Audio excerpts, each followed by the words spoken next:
সালামু আলাইকুম রহমতুল্লাহ। সাম্প্রতিক এক ভাই আমাদের কাছে জানতে চেয়েছেন, যদি কোনো ব্যক্তি ফজরের নামাজ পড়তে এসে ইমাম সাহেবকে জামাতে পান তাহলে তার জন্য করণীয় কী?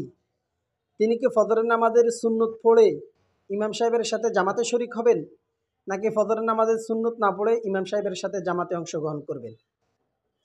এই মাসালার ফোকায়ে কেরামের অভিমত হচ্ছে, যদি তিনি মসজিদে এসে সুন্নত পড়ার কারণে ইমাম সাহেবের সাথে জামাতে অংশগ্রহণ করার সম্ভাবনা থাকে, তাহলে আগে সুন্নত পড়বেন, এরপর ইমাম সাহেবের সাথে জামাতে অংশগ্রহণ করবেন। আর যদি এমন হয় যে সুন্নত পড়ার কারণে ইমাম সাহেবের সাথে জামাতে অংশগ্রহণ করার কোনো সম্ভাবনা নেই, তিনি সুন্নত পড়লে ইমাম সাহেবের জামাত শেষ হয়ে যাবে, তাহলে সুন্নত না পড়ে ইমাম সাহেবের সাথে জামাতে অংশগ্রহণ করবেন। ইমাম সাহেবের সালাম ফিরানোর পরে সূর্য উদয়ের আগে তিনি ফজরের নামাজের সুন্নত কাজা পড়তে পারবেন না, কারণ এই সময়টা হচ্ছে নিষিদ্ধ সময়। এই সময় যে কোনো ধরনের সুন্নত নফল পড়া মাকরুহ। তবে সূর্য উদয়ের পরে তিনি চাইলেই ফজরের নামাজের সুন্নত পড়তে পারবেন।